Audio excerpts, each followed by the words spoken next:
Hey folks, it's Rob, and welcome back to my series on the Dungeons and Dragons Basics Player Manual. Uh, we are now in the third part of character creation, and we're having to get a little into the weeds here because we decided to make an elf. So now we need to go into spell books and determining what spells the character has, and uh, you know, we need to read that section because we moved past it. We didn't read all the character descriptions before we started making a character. I just went with the scores and started making a character based on what the numbers said. And so we ended up with an elf. But now we need to determine, well, we worked out the equipment and like a lot of its combat abilities, but we need to determine what spells the character has. And we know we can cast one first level spell, but we don't know what spells. And we don't know how spells work, per se, because we haven't really gotten into that, and it's certainly not what the starting fighter has. So, this is the right after the magic user description here, right? This is spell description. And just to contrast, because a magic user was definitely a possibility when we were making this. If I had gone with magic user, I probably would have reduced the strength to bring that intelligence up to 16 and just given up my +1 melee bonus, because that 16 intelligence is worth a lot of XP over time on a class that needs a lot of XP. You don't get to second level on a magic user until 2500 XP, not 2000 like the fighter does. So, those points count. And a high prime requisite goes a long way to making sure your character starts moving up to. Magic users need to get to higher levels to be effective. First off, a second level gets you another D4 of hit points, right? If you started with 1 D4 hit points, I can assure you a second D4 hit points is very welcome, even if you don't have a constitution adjustment. And if you do, great. But if you don't, yeah, even one more hit point when you only have like 3 is still like just a little more comfort, right? And honestly, that second spell makes you much more useful. But so let's divert into the magic user description here, and then we'll read about spell books and spells. And that way, if you're playing along at home, you have an idea what the magic user is about.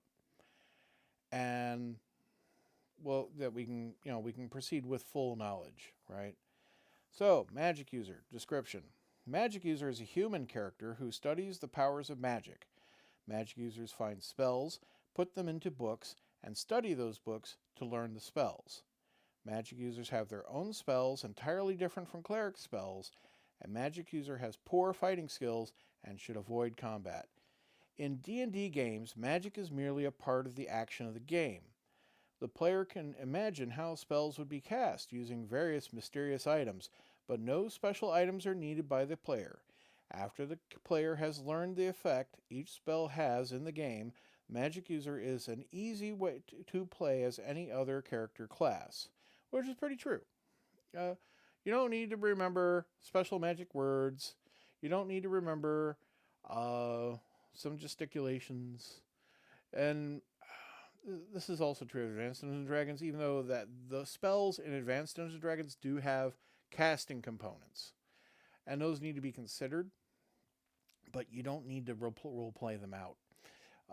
But in basic Dungeons and Dragons, I generally you will not have material or vocational speaking or gesticulation components of casting the spells. You just simply cast the spell. Now, thematically, and as we saw in the solo play with Bargle, spells are often spoken, right? Maybe they're gesticulated, but you don't generally have a wand unless you have a magic item, right? Um, I'm getting a little deflected here, but uh, so a magic user concentrates on learning and casting magic spells. A high intelligence is needed, and the other ability scores are often low. However, a high constitution score will help your magic user survive longer because it gives a bonus to hit points, a magic user's weak point. Magic users greatly fear damage. All the other character classes can use armor of some kind, but magic users can only wear their robes or normal clothes. Thus, they are very easy to hit. In addition, they have few hit points. Magic users start as the weakest characters, but can become the most powerful. The magic spells that their magic spells can be used for many things, from simple things like opening doors and locks to impressive and dangerous magical attacks such as the lightning bolts described in the D&D Expert set, which will not be in this book. Your magic user should never explore dungeons alone, which is very true, honestly. Get some retainers, if nothing else. Hopefully you have enough charisma to support some, right? One surprise could kill you. In groups, you should always stay in the middle of the party, protected from attacks. Watch for ways that you can help the battles by casting spells, but never try to fight a monster hand to hand. Always carry a dagger to be ready if you're forced to fight. Be sure to call for help if you get into a battle. Other characters can fight the same monster, distracting it, and hopefully keeping it from attacking you. Beware of other magic users. Some spells are designed specifically to protect you from attacks, including other magic. When you encounter another magic user, keep watch. If the enemy starts casting a spell, warn your friends. As a player, you should study the spell descriptions on the next pages. Your greatest challenge will be keeping the character alive to gain more levels of experience. Well, no bones about it. They're certainly not like holding back the real truth of the matter. Magic users are pretty fragile. And they aren't super useful at first level. But the idea is eventually they will be powerful and useful. And what that one moment where they are able to cast a spell can be quite good. Depends on the spell, though, which we're going to get to. So I'm just going to skip over their XP and title and such. They only get one spell at first level, just like the elf does. Their prime requisite is intelligence. It needs to be 13 or more for the 5% XP and 16 for the 10% XP. They roll a d4 for hit die. They can only use a dagger. They can't use any armor. They cannot use a shield. They get spells as described on the second page. Spell power. Some spells have power levels dictated by your level. Like, for example, the ever-popular magic missile. You get additional magic missiles at higher levels, making that spell scalable, right? So here we are on page 38 about spellbooks. Your medium, that's a first level magic user, that's the title they use for first level magic users, starts with a spellbook containing 2 first level spells. Your dungeon master will tell you what spells your character starts with.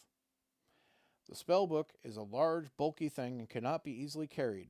A spellbook is about 2 feet square, 2 to 6 inches thick, and weighs at least 20 pounds. It will not fit inside a normal sack of any size, but may be carried in a backpack or saddlebag. Now, right, the battle mat, the crafting mat I have here, I have the centimeter side up. Okay. 2 feet. 2 feet. Bigger than this is spread. I can't fit it on the camera. 2 feet square. It's like I went to the library and got a big old world atlas, and that's my spell book, right? But yeah, that's what your character is going to carry around. And this character is going to have it in its backpack. And that's 20 pounds, 400 coins you're carrying all the time. It's if you're playing with encumbrance.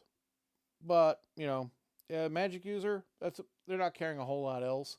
An elf, maybe I shouldn't have gotten the plate armor, but I'm 13 strength. Well, we'll see. So, when your character becomes a seer, you will add another first level spell to the book. Again, your DM will tell you which spell. Upon reaching third level or of experience, a second level spell will be gained. When the fourth level of experience is reached, another second level spell is added to the book. Magic users of levels 4 to 14 are explained in the D&D Expert set. Assume that your character is given these additional spells by a teacher, a powerful magic user of 7th level or greater. All magic users of less than that level must have teachers. These teachers never go on adventures with characters. They will not affect most games. Different magic users often have different spells in their books. For example, you might start with the read magic and sleep spells. That's not a terrible combination. Sleep is at least a go-to spell at the beginning level. So, as we're saying, you read magic and sleep spells, and find another magic user who knows read magic and magic missile. But magic users never trade spells, nor do they ever allow anyone, except their teachers, to read their spell book. The risk of losing the book or having it damaged is too great. If a magic user's book is lost, the character cannot memorize any spells to cast. And yeah, that's a whole adventure. We got to go get the mage's spellbook back. Great. The magic user probably isn't very helpful, but he's going to be along. Maybe you're doing that as an escort mission for some NPC for the DM, right? One magical treasure which may be found during an adventure is a magic scroll. Some scrolls contain magic user spells. If a new spell is found on a scroll, it may be added to the magic user's book, but this can only be done once for each scroll spell and uses up the scroll in the process. If the spell is of too high a level for it to be cast, it cannot be put into the book. So, for example, a medium, that's again a first level, medium is a first level magic user, finds a scroll of 1 second level spell. The spell cannot be put into the book until the character becomes a conjurer, 3rd level, and is able to use 2nd level spell. A spell on a scroll may be saved to be put into a book for future use. It may also be carried during adventures to be cast as needed. Any magic user can cast a spell found on a scroll as if it was memorized, regardless of the level of the spell.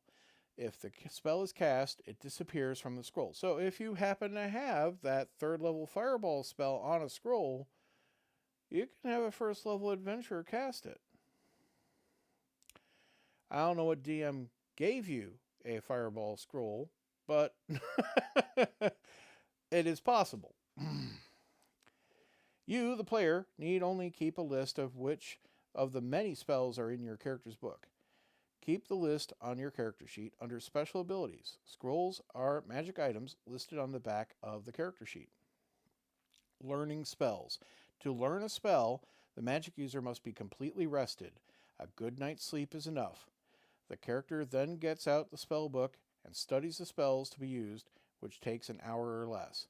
The character is then ready for adventure and is able to cast the spell or spells studied. A medium can cast 1 spell per adventurer. A seer can cast 2 first level spells per adventure.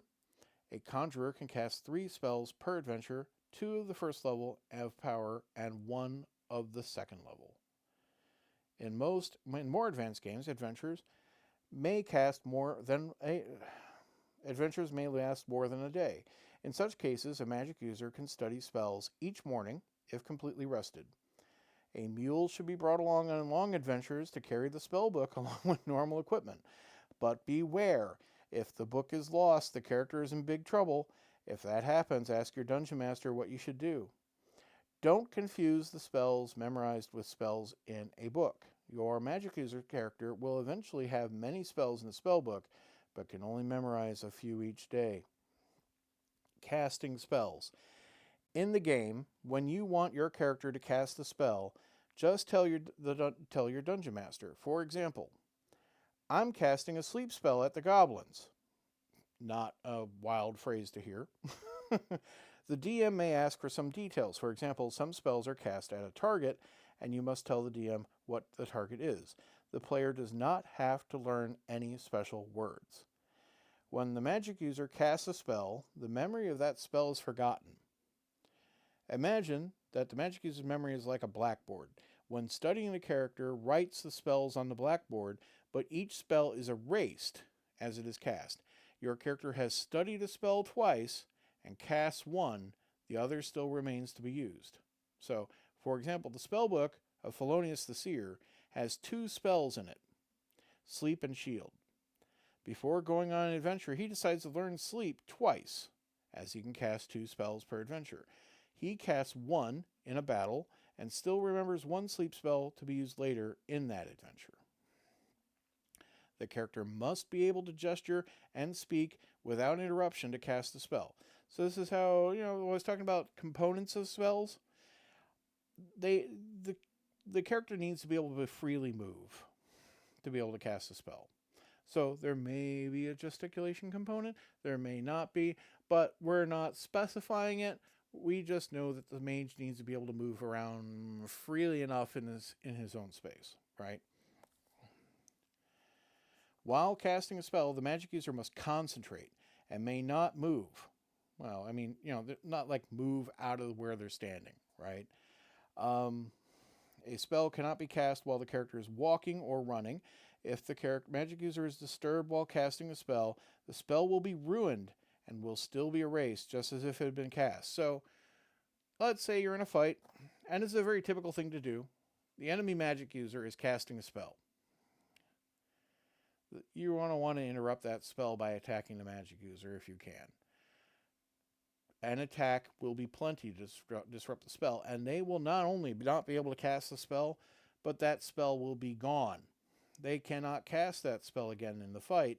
They can cast another, if they had 2 of the spell, they can cast the next one, then in the next round. But basically, they wasted that round, and the spell is gone. So if they only had the one fire, the Bargle has the 1 fireball, and you hit him with a sling stone and a smack in the forehead and do 2 points of damage, he can't remember the fireball he was casting. It's gone. Types of spells.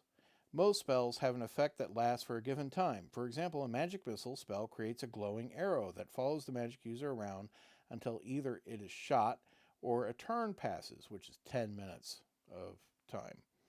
However, some higher level spells may have instant duration. A fireball spell creates an explosion which causes damage. The damage remains until cured, but the spell itself only lasts part of a second, much less than a round. Saving throws versus spells. Many spells only have full effect if the victim fails a saving throw versus spells.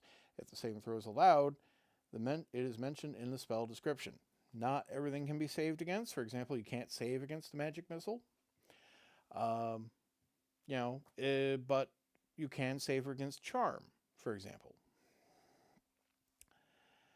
And sometimes saving throws reduce damage, and sometimes saving throws negate effects. It's all in the spell, right? So each spell has a given range, duration, and effect. Range. Character should be sure before casting the spell that the target is within range. If the description says range 0, the spell may only be used by the magic user and cannot be cast on others. If the range is touch is given, the spell is placed on any creature the magic user touches, including the magic user himself or herself, as the case may be. So, water breathing, that's a spell I used in a recent game. I cast it on somebody else by touching them, and it lasted 24 hours. I then had the character go to sleep, got a good night's rest, memorized a new batch of spells, and cast water breathing on some more characters so we could all go to this sunken tower monastery under the lake. And that way, again, because thanks to the 24-hour duration, I was able to do that before and after, right? Now, admittedly, we aren't going to be down there for like days. If we were going to be down there for days, that was going to be a problem. Duration. is given in either rounds of 10 seconds each or turns of 10 minutes each. If the description says duration permanent, then the spell has an instant and permanent effect and does not go away after a given duration. So a good example of a permanent spell is like Continual Light, which players commonly will cast on various objects or into the eyes of monsters. And you do get a save if you're cast into the eye of somebody. But, if you put it like on a coin or a dagger, you can put the coin or dagger away to shield it, when you don't want the light showing. But otherwise, you have a light source that is continuous and cold. It doesn't set fire to things. Effect of the spell gives either the number of creatures or objects affected or an area or volume of space. If an area is given, it is measured in square feet, a flat area. If a three-dimensional volume is affected, it is either a round ball with a given diameter or a square or rectangular box of a given size. Both are measured in feet because we are 1980s Americans.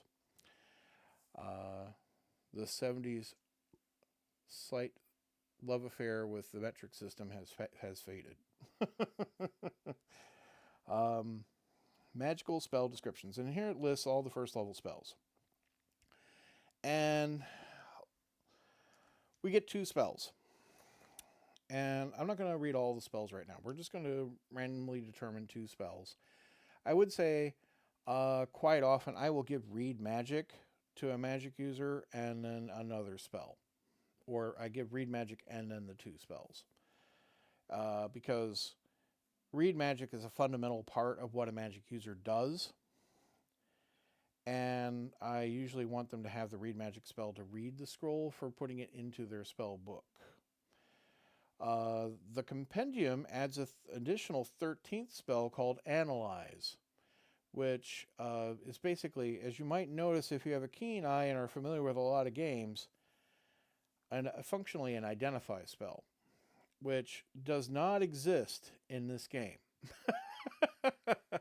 At this point, this game does not have an Identify spell.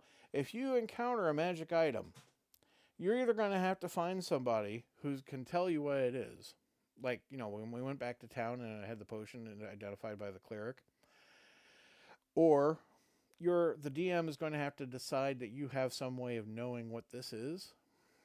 Or you're just going to be like, well, it's not Rusty Sword, and it seems to be really nice. I guess I'll start using it. And, maybe the DM will be generous enough eventually to tell you that's like a +1 sword. But yeah, there is a Detect Magic spell. And again, you'd think magic users would have this pretty much by default. But no, I mean, it just detects magic, right? It shows magic items are magical, but it doesn't actually identify the items. Let's roll some dice. I have a 12-sided die here. 10. 10 is shield. I will, for the record, re-roll anything we've already rolled because we cannot have 2 of the same spell. It's not like memorizing. These are for the spell book. So that's cocked. 3. Floating disc. Joy. All right, let's read those. And I'll tabulate those over here. Floating disc.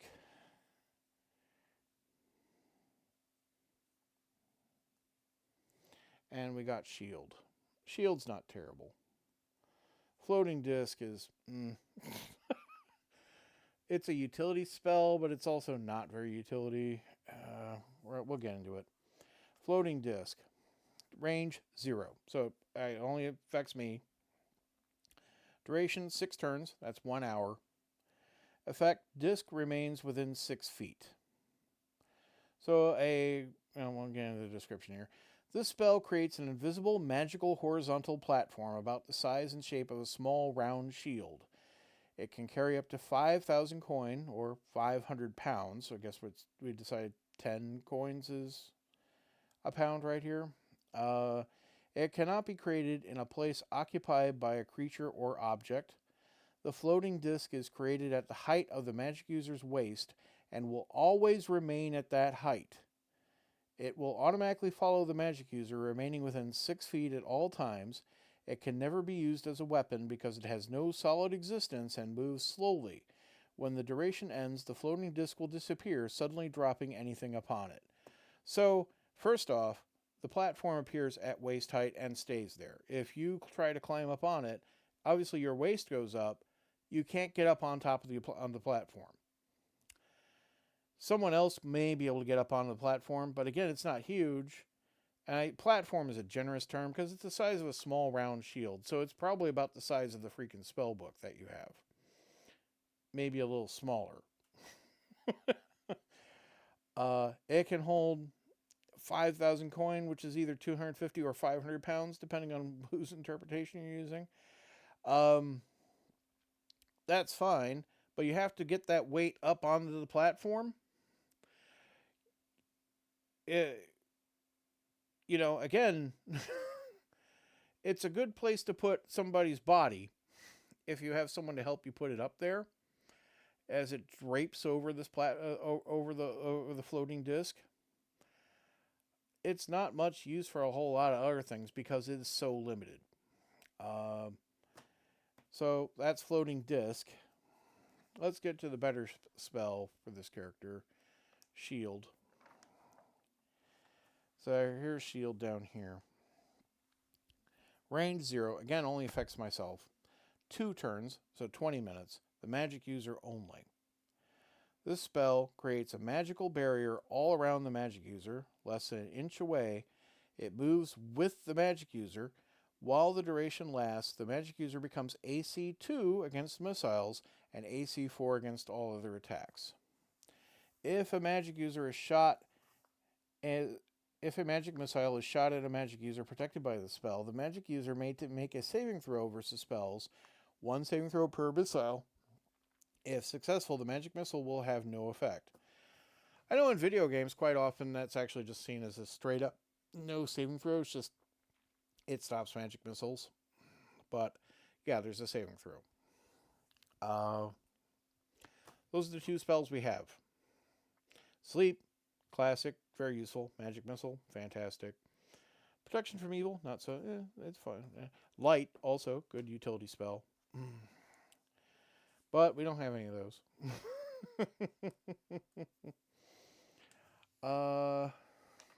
Yeah, that's fine. Those are the spells we have. Having interesting things like that make for interesting play. It makes for standout characters, right?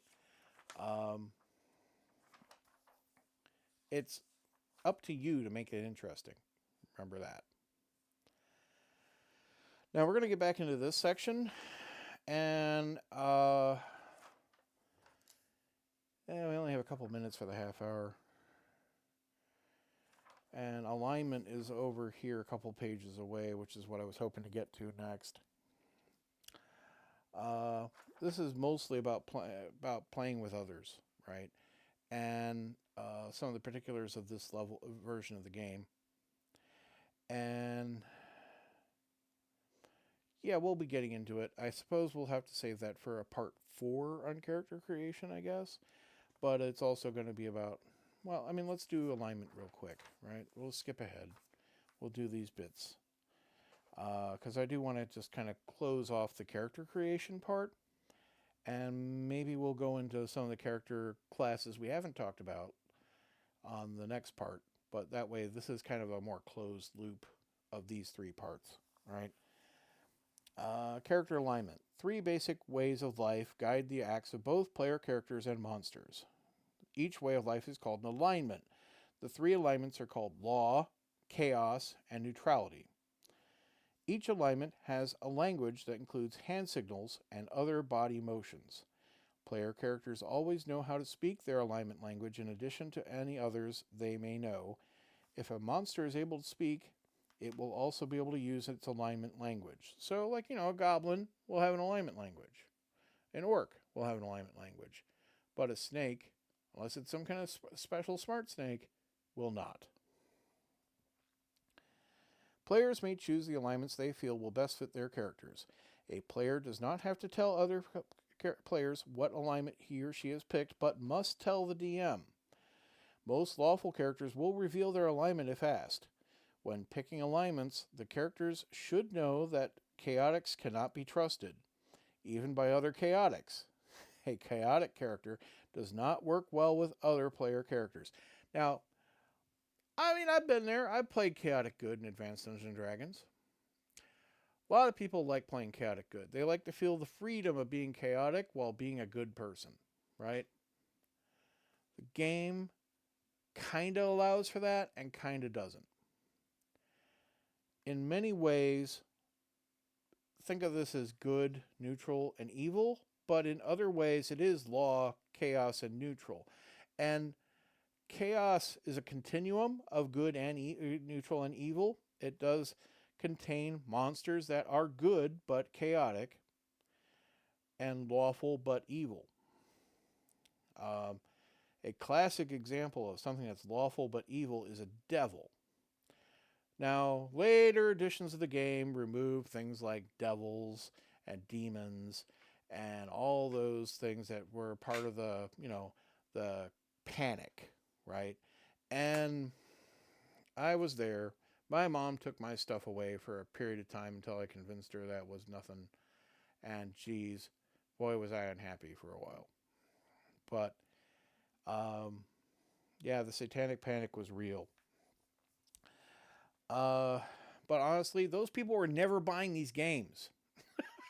The people who were involved in the furor about that were not buying this stuff. Don't cater your products to people who don't buy your products. Why? That's enough ranting. I need to get through this because we're already running long. So, and, my voice is going to need a rest at some point. So,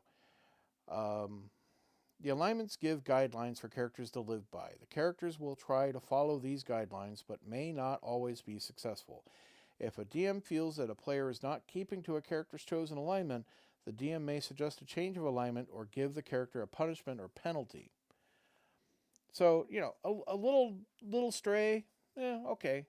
But like the lawful good the good lawful person who's obeying the law in a land that doesn't allow slavery goes ahead and buys some slaves off the black market with the intention of keeping them as slaves. Evil act, right? Probably not lawful because you're breaking the law. But let's get into it further here. Law or lawful is the belief that everything should follow in order and that obeying rules is the natural way of life. Lawful creatures will try to tell the truth, obey laws, and care about all living things. Lawful characters always try to keep their promises. They will try to obey laws as long as such laws are fair and just. That is the point there. They don't follow laws that are unfair and unjust, but they do follow laws within their abilities that are fair and just. So, your firstborn son is to be sold into indentured servitude for 20 years. Probably unjust.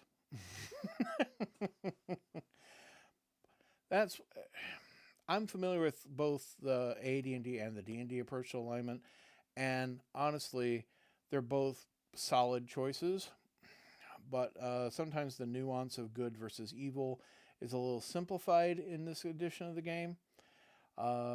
And, maybe that's just cynical 50-year-old me about how sometimes following the law is a bit quaint as a good choice. But that's a whole other thing we probably shouldn't be getting into. If a choice must be made between the benefit of the group or an individual, a lawful character will usually choose the group. Sometimes individual freedoms must be given up for the good of the group. Lawful characters and monsters often act in predictable ways. Lawful behavior is usually the game's same as behavior as could be called good, right? And if you're going to interpret it as good, evil, and neutral, that's fine. That's a perfectly fine take on this alignment system.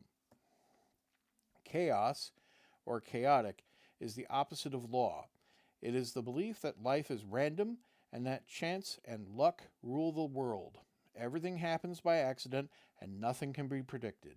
Laws are made to be broken, and as long as the person can get away with it, as long as a person can get away with it. It is not important to keep promises, and lying and telling the truth are both useful. To a chaotic creature, the individual is the most important of all things. Selfishness is the normal way of life, and the group is not important. Chaotics often act on sudden desires and whims. They cannot be trusted. Their behavior is hard to predict. They have strong belief in the power of luck. Chaotic behavior is usually the same as behavior that would be called evil. Neutrality, or neutral, is the belief that the world is a balance between law and chaos. It is important that neither side get too much power and upset this balance. The individual is important, but so is the group. The two sides must work together. A neutral character is most interested in personal survival, but characters believe in their own wits and abilities rather than luck. They tend to return the treatment they receive from others. Neutral characters will join a party if they think it is in their own best interest, but will not be overly helpful unless there is some way to sort of profit from it. Neutral behavior may be considered good or evil or neither, depending on the situation. So, think of this as selfish, really, in a way. But also interested in a balance. And they're trying to sell both, right? And that is, we have some example of alignment behavior here, and then we're going to have to wrap up because, again, this is not quite fitting the slot I want, but it's same time, I don't want to go over 40, so I'll rein myself in. The example of alignment behavior. The situation. A group of player characters is attacked by a large number of monsters. Escape is not possible unless the monsters are slowed down. A lawful character will fight to protect the group, whatever the danger. The character will not run away unless the whole group does. A neutral character will fight to protect the group as long as it is reasonably safe to do so. If the danger gets too great, the character will try to save himself or herself, even at the expense of the party. A chaotic character might fight the monsters or might run away. The character will not care what happens to the rest of the party. It really depends on what they feel is fun or whatever. They're driven by their own desires. Alignment languages. Each alignment has a secret language of passwords, hand signals, and other bodily motions. Player characters and intelligent monsters will always know their alignment languages. They will also recognize when another alignment language is being spoken, but will not understand it. Alignment languages are not written down, nor may they be learned unless a character changes alignment. When this happens, the character forgets the old alignment language and starts using the new one immediately, somehow. Note that playing in alignment does not mean a character must do stupid things. A character should always act as intelligently as the intelligence score shows unless there is a reason to act otherwise, such as a magical curse. So, act intelligently, but within your alignment. I'm going to stop there. We'll come back next time when I think we'll talk a bit more about playing as a group, but we do have the character classes to go over. Thank you for joining in with me here. Hope you appreciated us creating our elf, who we did not name. Please go ahead and throw some names out there if you feel like you have some names. I usually use some variation on Rob as a basic starting point. But yeah, we'll have a great day. Goodbye.